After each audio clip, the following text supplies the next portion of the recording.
Kula terangno saking mulai asbabun nuzul. Rata-rata ulama itu berpendapat bahwa asal mula Isra itu sebagai hiburan ya.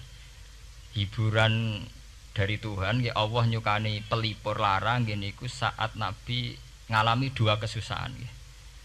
Itu periode Mekah itu periode tersulit Nabi karena beliau itu sudah minoritas ya, kaum minoritas kecil, miskin, terus pendukungnya tidak ada. Satu-satunya yang menggaransi, yang menjamin Nabi tidak dibunuh itu karena beliau dilindungi oleh sinten pamanipun, gini sinten Abu Thalib. Dan termasuk lagi secara kasta sosial ekonomi beliau tinggi karena punya istri yang saudagar kaya. Gini ku Sayyidah Khadijah. Tapi ternyata orang yang selama ini benar-benar di belakang Nabi, baik secara materi maupun moral, sing entek-entekan berjuang, ternyata wafat. Khadijah Abu Thalib wafat. Terus dikenal tahun itu tahun Amul Husni, tahun kesusahan. Sudah gitu niki sing termasuk ilmiah nggih, ilmiah. Sudah gitu secara ilmiah psikologis kejiwaan Nabi terguncang. Niki rungokno tenan nggih, niki ngaji nggih. Terguncang itu karena secara mitos nggih, keyakinane tiyang Arab niku pun kadung kedikte embek keyakinan yang ditanamkan ulama-ulama Yahudi dan Nasrani.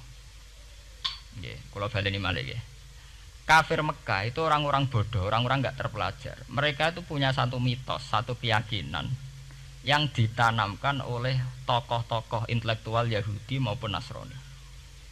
Apa keyakinan itu? Bahwa kenabian itu yang paling mungkin kalau orang itu dari turunan Bani Israel. Ora mungkin Nabi kok ora turunane wong Yahudi utawa wong Nasrani. Sehingga ketika Nabi mendakwahkan diri sebagai Nabi, mereka bilang antakulu innama unzilal kitabu ala taifataini napa min qablina. Nak jenenge wahyu harus tidak jauh-jauh sangka turunan-turunan Yahudi. Sebab itu banyak cerita di Quran, cerita konsultasine tiyang kafir Mekah nggih pada tokoh-tokoh Yahudi. Setelah konsultasi ya disesatkan. Orang mungkin Nabi kok nemu ummiyin, mung bintuk-bintuk untuk napa? Wahyu. Padha-padha dadi nabi rak kita, ora Muhammad. Ini kalau cerita sejarah. Sehingga saat Nabi ngaku Nabi, niku kayak sudah jadi mitos. Nabi itu tidak boleh jauh-jauh dari Palestina. Karena Nabi Ibrahim orang Palestina, Nabi Isa orang Palestina, Yahya Zakaria juga orang Palestina, Nabi Musa juga orang Palestina. Semuanya itu tidak jauh-jauh dari komunitas Baitul Aqsa. Ini ku masjid Baitul Maqdis atau Baitul Muqaddas. Lah itu wong kafir pinter. Saking kepengen nyudutno Nabi Muhammad itu sampai Nabi mesti ning Palestina. Ya mesti roh cerita-ceritane Nabi ning Palestina. Lah kowe apa tau roh Palestina? Setelah kok detail-detail. Nak kowe pancen roh iku pintu masjid ning Palestina Baitul Aqsa jumlahe piro? Terus madhepe ning ndi wae. Jadi bahwa Nabi ngeklaim diri sebagai Nabi yang bisa membaca malakutas samawati, baca alam-alam gaib. Niku dites nek iso tenan saiki aku takok jumlahe pintu Baitul Maqdis piro.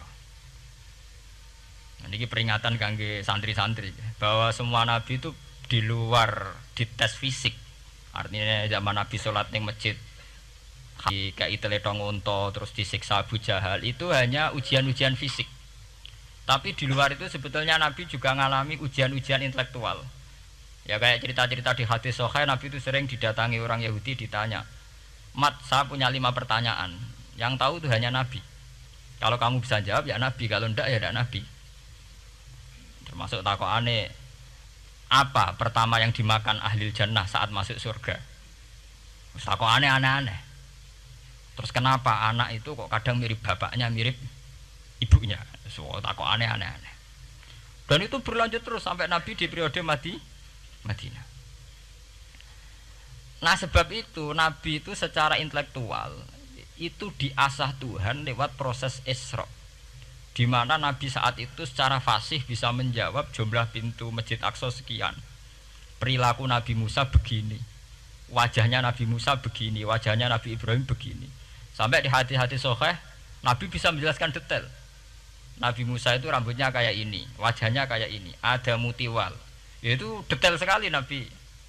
Sebab itu di sini diterangkan oleh Imam Suyuti, peristiwa Isra adalah peristiwa di mana Nabi berjumpa para sinten Nabi. Itu asal usulnya kenapa? Karena sudah kayak menjadi mitos, Nabi itu tidak boleh jauh-jauh dari tradisi Yahudi, tradisi Palestina. Paham ben sampean roh asal usulnya. Tapi kemudian asal usul itu sebetulnya hanya sementara, hanya permainan politik. Sampean ben roh sejarah, permainan politik, manipulasi politik. Sebetulnya Nabi itu ya tidak jauh-jauh dari beliau adalah keturunan Israel. Israel itu bukan menunjuk sebuah negara loh, sampean pun salah paham. Israel dalam bahasa Quran itu menunjuk auladi Yakub. Israel menjadi negara kan baru kemarin setelah diberi kemerdekaan Inggris, paham ya? Israel sebagai negara kan baru apa? Kemarin. Sehingga istilah Israel di Quran maupun di hadis adalah menunjuk auladi Yakub. So intinya di antara anak Nabi Yakub ono jenenge Yahuda. Yahuda di turunan-turunan itu Bani Yahuda niku diarani Bani napa? Israel. Ternyata setelah dirunut Nabi Muhammad itu tidak beda jauh dengan keluarga Israel. Karena Nabi adalah turunannya Nabi sinten Ibrahim. Oke. Nabi Ibrahim niku gada putra kalih sing gada turunan gini ku Ishak kalian Ismail. Ismail kalian Nabi Ibrahim disalap teng Mekah.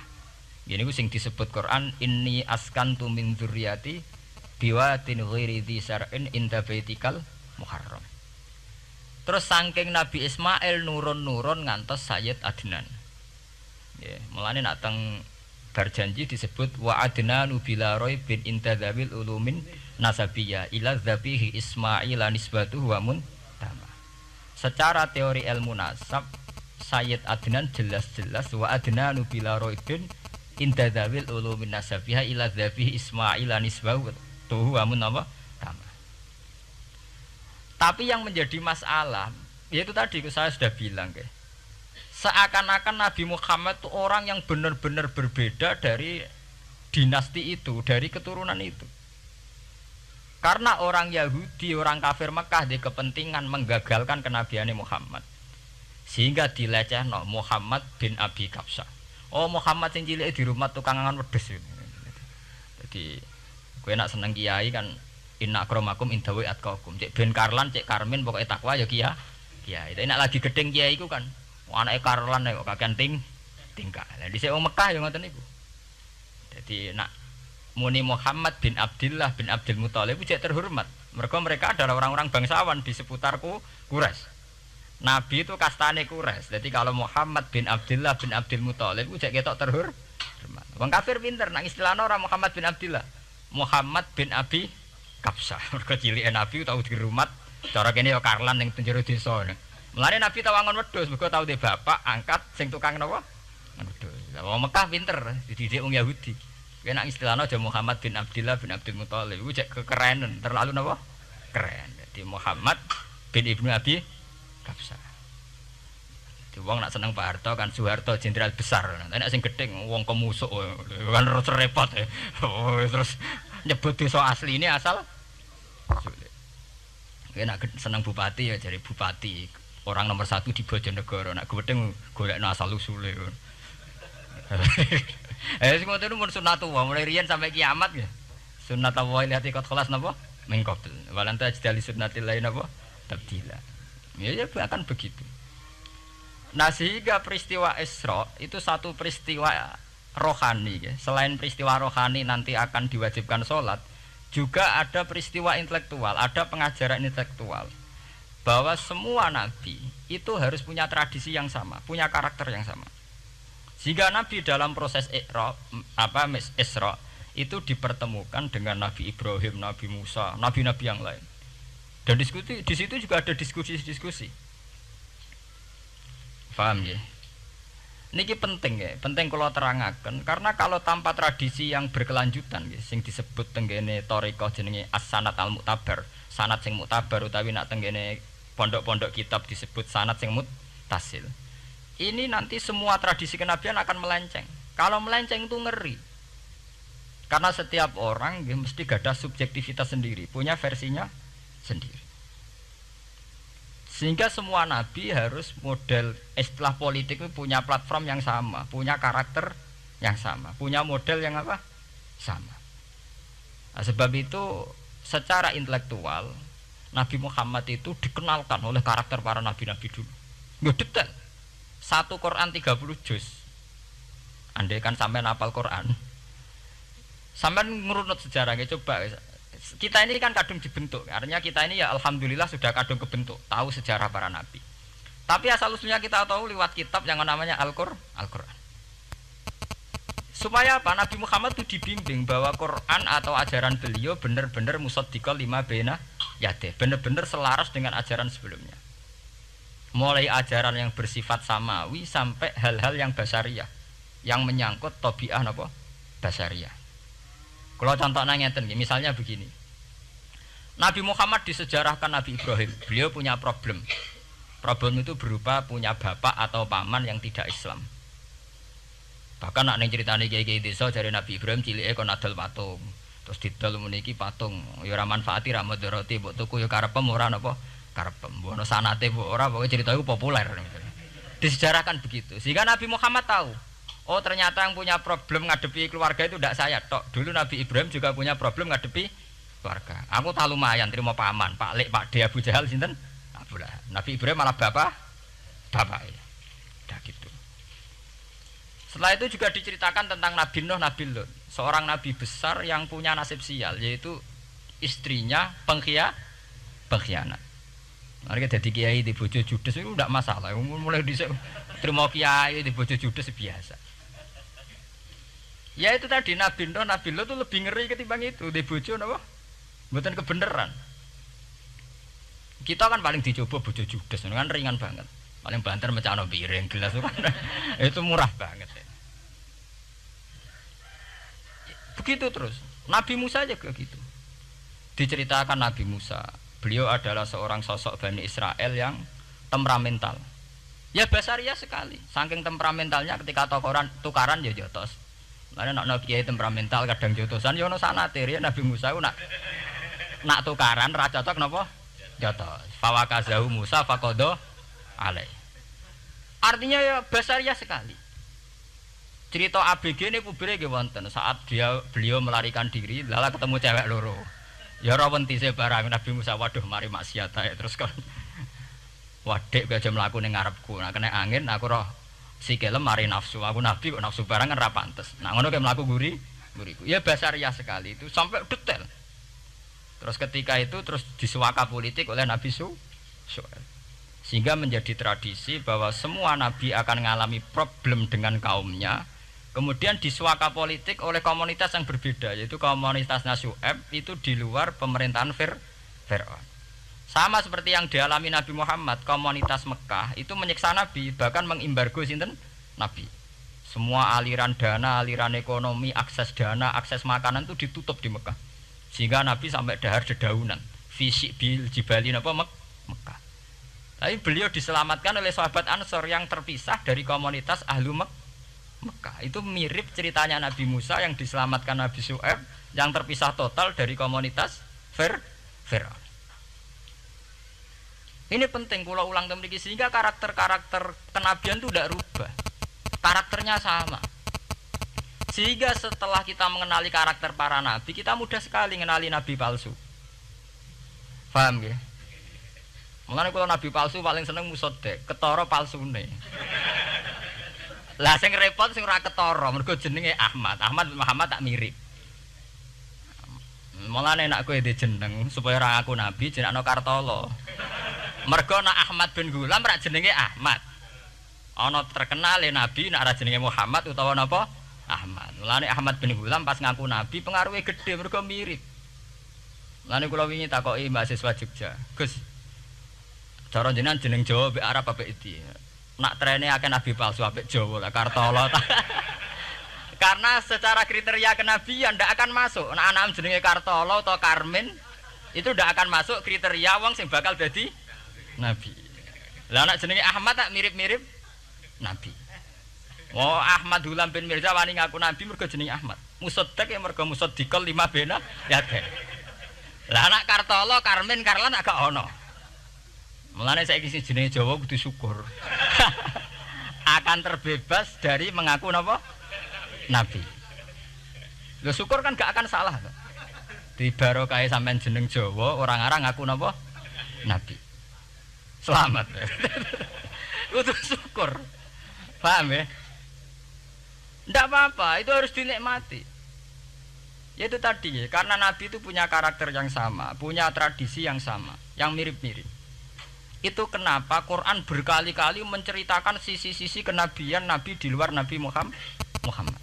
Karena biar karakter Nabi Muhammad terbentuk, terbentuk dengan karakter Nabi sebelumnya. Tidak melenceng. Kemudian itu ditiru oleh ulama kita. Kita punya guru punya guru lagi, punya tradisi yang sama. Nak mulang kudu istiqomah, santri loro lah kudu diulang. Nah, sedadi kiai aja mripat ijo nak roh dhuwit. Wis pokoke dilatih. Nah, tapi dari kiai saiki orang mripat ijo, mripat abang. Mergo dhuwit saiki abang. Dhisik dhuwit paling gedhe rak 50.000 iku rak ijo. Lah saiki 100.000 abang. Dadi saiki nak nasihati nak roh dhuwit aja mripate abang. Mergo ijo wis gak akeh saiki.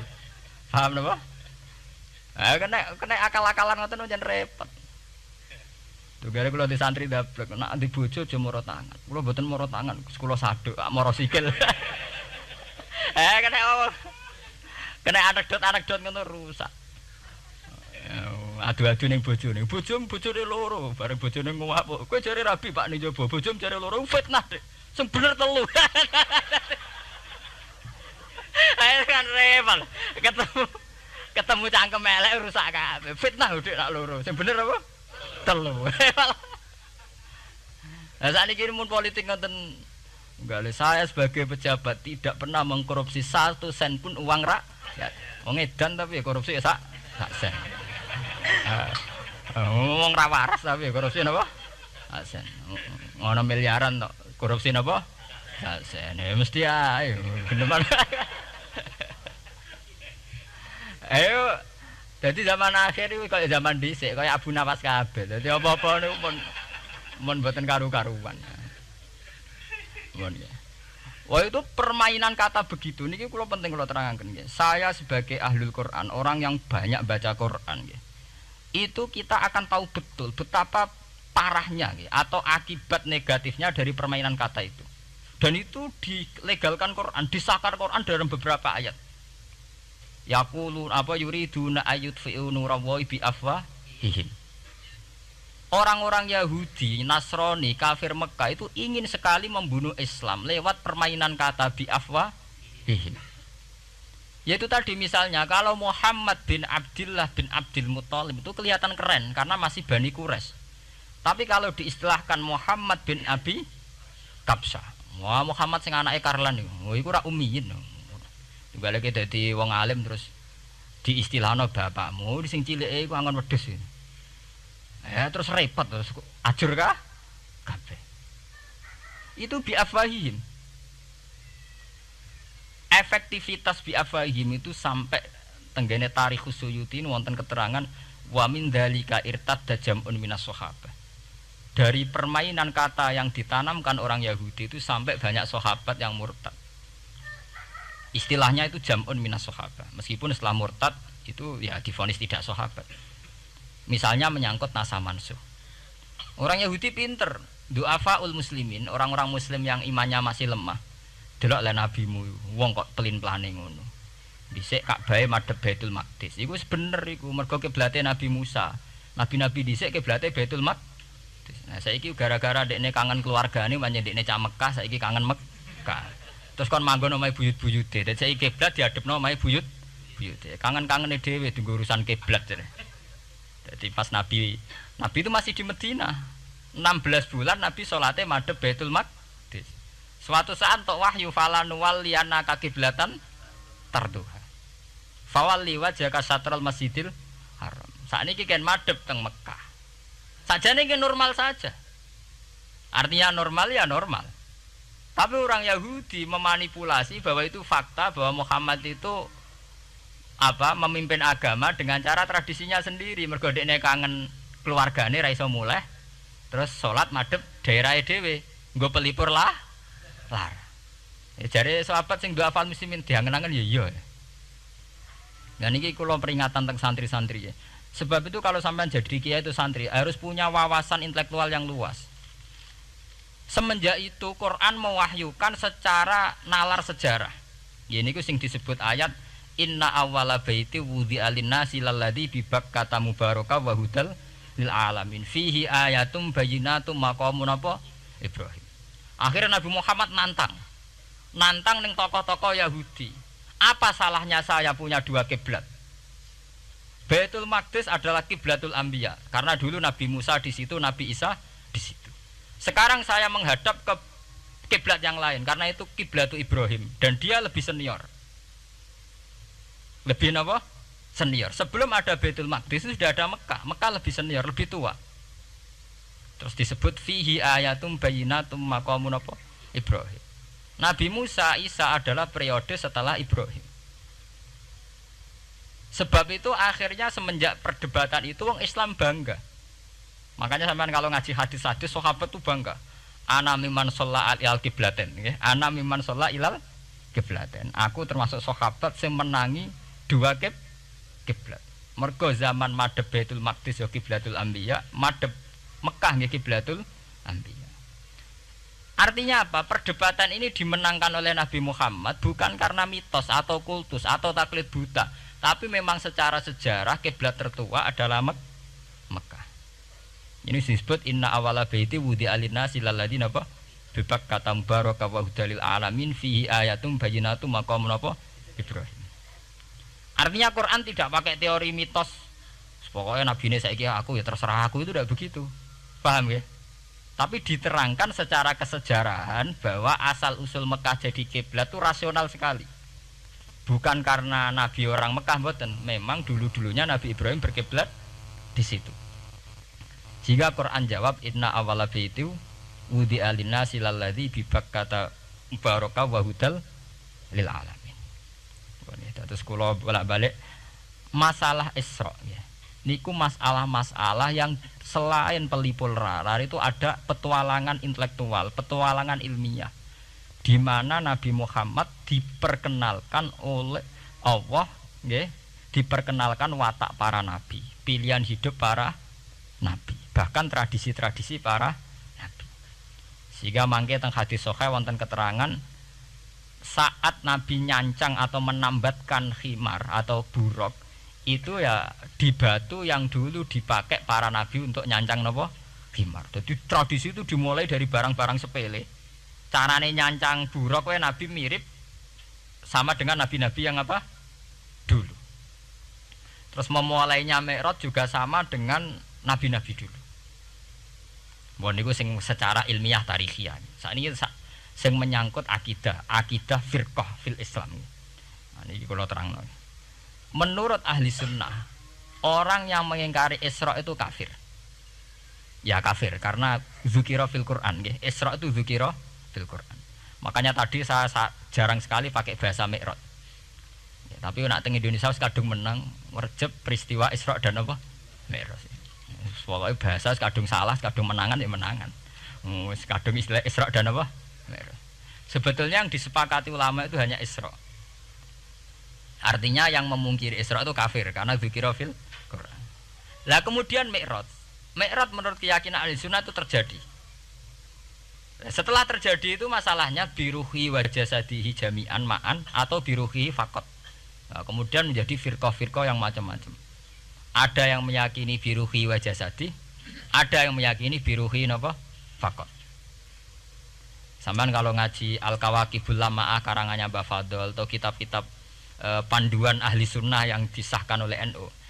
NU dulu pas musyawarah besar di Jombang yang dipakai panduan itu dulu yang disahkan itu Al-Kawakibul Lama'ah yang dikarang Mbah Fadl. Itu memang kita termasuk ngikuti yang biruhi wajah seti. Tapi sebetulnya dalam kelompok yang biruhi fakot itu ada orang keren di dalam dunia ilmiah. Ini termasuk Aisyah meyakini biruhi napa? Fakot. Ya, tapi itu sudah masalah-masalah kemudian berkembang menjadi di luar masalah firqah terus menjadi masalah said, masalah pengetahuan. Kalau masalah pengetahuan tentu kita ini terus masalah kan, artinya masalah itu kalau iman diukur dengan akal ya kadang tidak sambung. Wah itu mokal, orang dengan kecepatan sekian pasti hancur. Dan agama ukur akal terus ya repot. Wong dipendem sudah dibalung ya dibalung, dibakas tangi barang. Jadi sing disoal ora mek rotok kabeh napa? Disoal. Manjen masalah manusa itu masalah-masalah sing ya begitu. Oke. Mpun niku mboten penting. Nah, itu terus kemudian menjadi firqah. Terus kemudian ada hadis-hadis yang menerangkan proses Nabi dialek dengan para nabi. Kayak ketemu Nabi Musa, Nabi Ibrahim, terus Nabi Idris, Nabi Isa, Nabi Musa. Itu terus diterangkan di hadis-hadis sahih. Ini kalau balik tentang keterangan wau, sebetulnya pertemuan-pertemuan ini itu dimaksudkan Nabi biar punya tradisi yang sama dengan nabi-nabi sebelumnya. Karena ini penting ya. Sama nek sira rasane dadi kiai. Niku krasa banget. Misalnya kita ya. Kita akan dididik ala pesantren misalnya. Kita punya kiai-kiai yang punya tradisi. Misalnya nak rawong nakal, wong minum astagfirullahaladzim, wong kok ngono kan gitu. Ya hanya begitu. Sehingga wis kaya identik angger kiai NU atau amalia NU iku rawani naboki wong sing nyabu. Ya rawani nyaduki wong sing lagi minum. Kemudian itu dianggap satu kekurangan atau apa, walhasil kemudian lahir kayak FPI, orang yang tidak menerima metode itu. Tapi sudah kayak ada janjian tuh begitu. Kiai paling anti kemungkaran lah itu. Masa kiai paling kerengo sapa mbok terkenal kerengo. Mereka tidak punya catatan repot bahwa mereka pernah jotosi wong minum. Masih sing sering jotosi santri lah itu tetep ora tahu terkenal jotosi napa? Wong sing mabuk, wong sing minum. Itu sudah kayak tradisi. Dulu zaman Basim Asari Jombang terkenal ijo be abang, sing wabang ya abangan tenan. Sing ijo. Tapi tidak ada catatan sejarah kiai jotosan be pemabuk. Ya memang kayak kita sudah punya tradisi nak roh kemungkaran itu menang kalah itu lewat proses bil hikmati wal mauidhatil hasanah. Kita ini kayak punya tradisi nak roh kemungkaran milih model Nabi wa mahdi qaumi fa innahum la ya'lam. Itu ya kayak ada janjian begitu. Meskipun kita sebagai orang alim ya tahu nahi mungkar itu wajib. Nahi mungkar itu begini-begini, tapi ya praktek kita tidak pernah begitu. Ya, kalau di Timur Tengah kebalikan. Mana ada terima karuan wong nakal. Podo soleh beda aliran halal dibunuh. Sehingga wong Sunni yang ngalalo daerah wong Syiah nggih ngalalo daerah napa? Wong Sunni. Ya sudah kayak tradisi. Sampai nak maca kitab fikih-fikih khas Arab. Mau biasa muni wong ngene iku muhaddarun damu. Padahal ya wong soleh, wong Islam di mazhab apa ini disebut darun apa? Damu. Sehingga kita itu tadi kita punya tradisi. Saya tuh kalau sedang tahajud, matehai para wali-wali songo atau apa, itu yang terpikir di saya itu hanya satu. Agama Islam itu lahir lewat Quran dan hadis. Tapi kemudian tahu-tahu tetap berimprovisasi, berkembang sesuai tokoh yang membawa. Sampai kalau melihat Islam di India dulu sampai perang besar-besaran, kemudian zaman Abul A'la Al-Maududi, zaman periode Muhammad Iqbal, sampai India pecah, kemudian jadi Pakistan yang bernegara apa? Islam, karena banyak konseptor Islam yang tidak setuju negara sekuler. Akhirnya mereka misah jadi negara Islam Pakistan. Kemudian Timur Tengah juga begitu.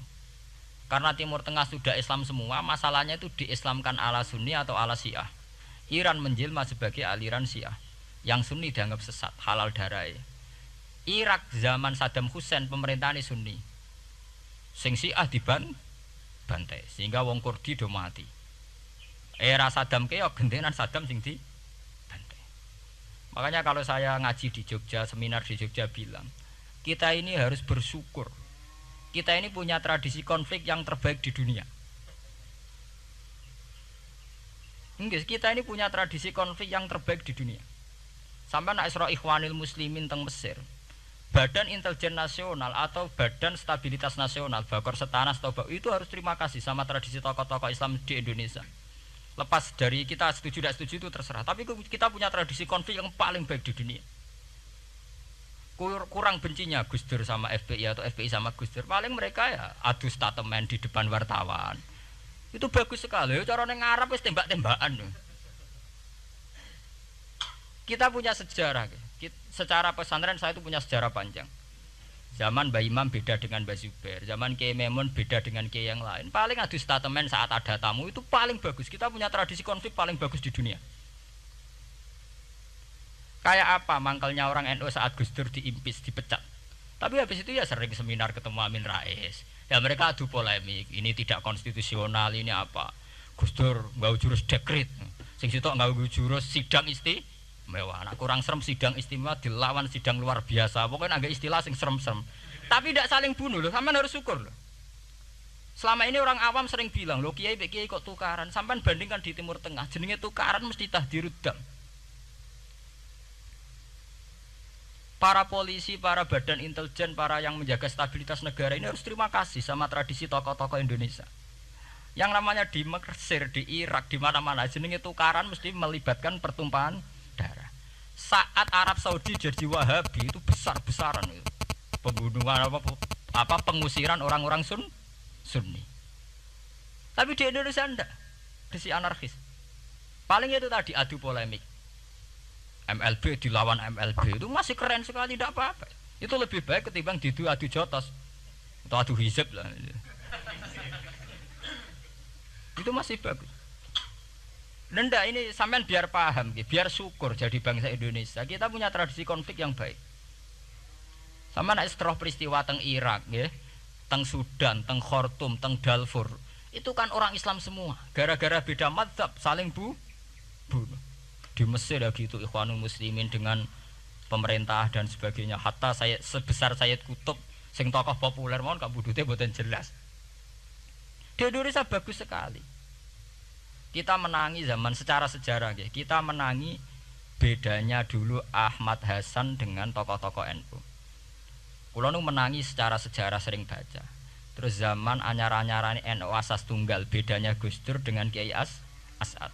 Sak mangke bedane PKB dua versi. Mereka menyelesaikan secara beradab lewat pengadilan, kok pengadilan kalah lewat MA, beradab sekali. Kita harus bersyukur. Dibanding penyelesaian konflik kayak di Irak kemudian ngundang Amerika, akhirnya sekarang kacau balau. Di Timor Leste yang latihan bikin Ramos Hurta disuduk. Indonesia paling banter ngobong fotonya SBC. Ya masih terhormat lah, masih artinya masih beretika. Kita harus syukur punya bangsa yang beradab. Wong ras setuju antar kiai ya rasan-rasanan. Kiai kok ngono, sing tok lho kiai kok ngono. Nek sing kiai tengah-tengah ayo ana sing ngono, ana sing ngene dadi. Sing ra melok-melok biasanya terus milih amane, ya ana sing ngono, ana sing ngene. Jadi artinya kita yang baik. Saya itu berkali-kali ngaji ya. Sampean kalau sering baca Quran dan menghayati, artinya orang maca Quran pelang-pelang ora karepe menghayati. Saya itu sekarang sesadar-sadarnya, saya masih belajar. Ini jamaah sini harus tahu. Saya hingga detik ini masih belajar. Entah itu lewat belajar baca Jalalain atau belajar merenung maupun belajar lewat yang lain. Quran itu dulu ya sering nyebut begitu itu saya tidak paham. Sekarang itu saya paham, tambah paham. Misalnya di juz 4 ada istilah ikhwanan. Orang mukmin disuruh ingat peristiwa-peristiwa yang dulu saling kuntum a'daan fa'allafa baina qulubikum fa'asbahtum bi ni'matihi napa ikhwanan. Dulu kamu bermusuh-musuhan yaitu antara kelompok Aus dan Khazraj. Gara-gara barokatul Islam sekarang kamu menjadi ikhwanan. Menjadi bersaudara. Sampean kalau melihat TV merunut konflik di Irak, sering ada bom bunuh diri, itu kan ada asal usulnya. Memang sekarang orang menimpakan kesalahan itu pada pasukan multinasional yang dipimpin Amerika dan Inggris. Tapi sebetulnya ada usul-usulnya. Sampai Amerika bisa masuk karena orang Irak tidak ikhwanan. Tidak apa? Yaitu ada Syiah, ada Sunni, mereka saling menikam, saling bunuh. Sehingga karena ada ikhwanan ini pihak ketiga masuk, yaitu tentara multinasional. Makanya saat di Jogja ditanya, cara jenengan sebuti menyangkut Ahmadiyah, menyangkut konflik di Jakarta, saya bilang sekarang setiap orang bikin from apa forum, yaitu baik kalau niatnya baik-baik. Tapi andaikan saya ditanya Tuhan nanti, hak kowe iku kelompok apa? Pokoknya angger NU atau Muhammadiyah aja mayoritas, aku milih salah sitok itu. Bukan karena saya oportunis milih yang besar, itu lebih baik, lebih maslahat. Karena kalau setiap orang merasa benar bikin kelompok sendiri akan menjadi kelompok banyak. Dan saat menjadi kelompok banyak, tentu konfliknya lebih tidak terpola. Tidak apa? Terpola. Umpama Hasim tukaran mbek Din Samsudin itu terpola. Tapi nek angger wong ngrasa duwe ketua dhewe tidak terpola. Bagaimanapun ikhwanan harus disyukuri. Nggih, dalam kondisi berteman. Sebab itu Nabi sering ngendikan ilzamu jamaahirul muslimin wa man sadza sadzafin. Mbok kamu itu ikut kelompok mayoritas saja. Jamaahirul muslimin cara bahasa netralnya mbok ya kamu itu ikut kelompok mayoritas saja. Karena kalau orang merasa benar kemudian bikin kelompok sendiri itu tidak ada selesainya. Lah akulah cara nuruti GR sebagai kelompok dhewe. Wong aku ya di umat, di pengaruh sing nyucup wis akeh. Tapi kalau semua orang merasa begitu kan repot nanti. Mursyid di kelompok dhewe, tukang toreko di kelompok dhewe, tukang ngaji di kelompok dhewe. Model kitab pirang-pirang sesuk ana jamaah Jalalain, jamaah Muin, jamaah Fathul Wahab. Nek sing iso ngaji jamaah tahlil, jamaah istighosah. Ora ana bar itu. Saya tuh kalau ditanya di Jogja, meskipun saya kritis, artinya kritis itu mungkin terhadap satu fenomena kita tidak setuju atau Muhammadiyah dalam banyak hal atau satu dua hal. Itu tidak menjadi alasan kita untuk tidak mengikuti mainstream. Karena kalau mainstream ini dilanggar, itu kita tidak akan ikhwanan. Dan akibat negatif dari tidak ikhwanan adalah kayak kasus Irak. Iran itu kenapa tidak mudah diserang Amerika padahal punya nuklir? Karena mereka seragam Syiah semua. Itu lebih gampang, lebih susah. Lawan itu apa? Susah. Arab Saudi juga mudah diadu karena karuan seragam Wahabi semua. Kita tidak bicara itu ya akidah, mungkin kamu bisa debat Wahabi itu benar apa enggak, tapi karena relatif aman enggak diacak aja. Indonesia juga gitu. Kenapa tidak banyak konflik? Karena orang itu Islamnya kalau udah NU ya Muhammadiyah, buat cocok ra cocok boleh milih.